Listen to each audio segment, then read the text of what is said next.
I like DRX's comp more.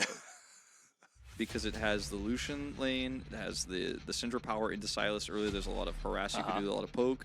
Sejuani means that you're either as Lure and Duro potentially going to get caught by long-range ultimate and die, or you're going to have to cleanse if you're Lure, but then you lose the Lucian Nami lane, so that's a problem. No ult for the Sejuani here for this critical fight. So, okay, they're going to just try to get onto the Sejuani. Sponge flashes to the other side. As Sitav is left all alone, he does not have his flash, and he finally got his ult back, but still not able to do too much. So first blood goes to Guwon. Not sure if this is exactly the timing they're looking for.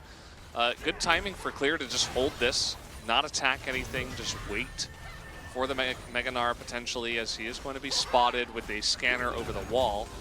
And the Ocean Drake is alive. Oh, this is so scary. This Sylas with Flash Gnar. Have to respect it. Oh no, better Gnar. We've seen this one before. Okay, they're just going to try to force this turret down while Roamer's on the other side, blocking them out from the Drake. No minion wave here, really, though. Okay, charge. It's going to do a nice amount of damage. You see how Life still a little bit reluctant to just start the Drake. They do have total control of this. I was going to say, them into a fight with their better Gnar. Use your Gnar before it runs out and force a fight here on Drake with the Herald, or don't drop the Herald, you know? Roamer is teasing the idea of it, but start that Drake and look for the turn.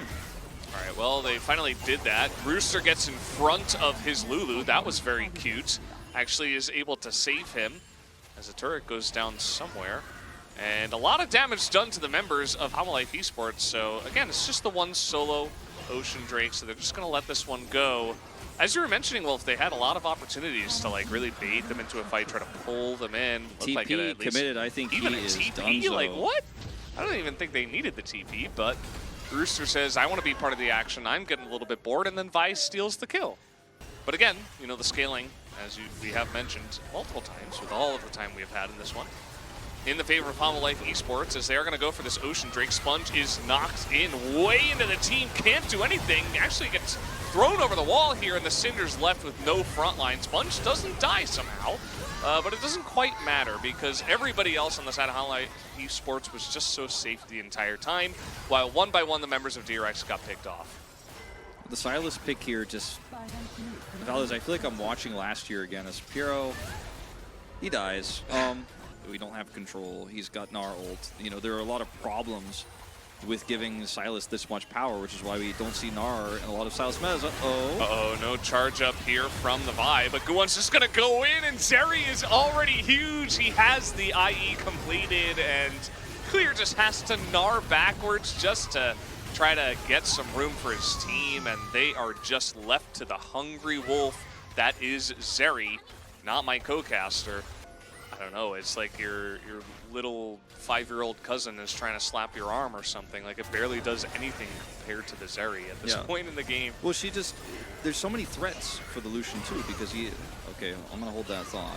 Yeah, here we go again. Look at this target now. They get onto the Nami this time, and Lure is just, you know, he's not picky. He'll take anything he can get. So if it's a Nami, if it's a Mermaid, if it's a Boar, if it's a whatever Gnar is, sure, that sounds good.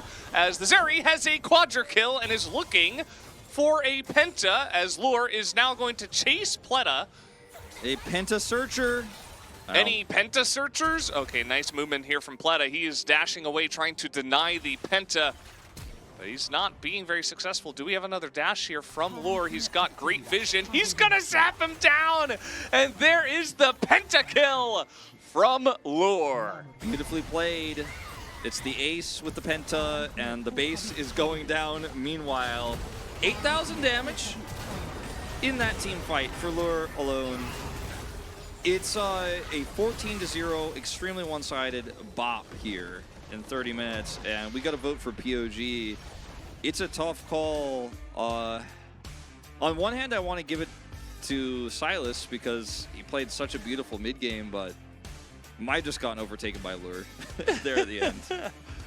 Is a great player, but he was also made to look incredibly amazing because he essentially was super, you know, untouched the entire time. There's a lot of things too that happen in this game that are quite unusual beyond the Zeri playing out the laning phase really well. Like let's not forget to mention that yeah, he popped his barrier earlier, but still actually got a good push with it, then came back and started getting ahead in the bottom lane, then forced another all-in bottom side so they could get a Drake, so they got that early Drake.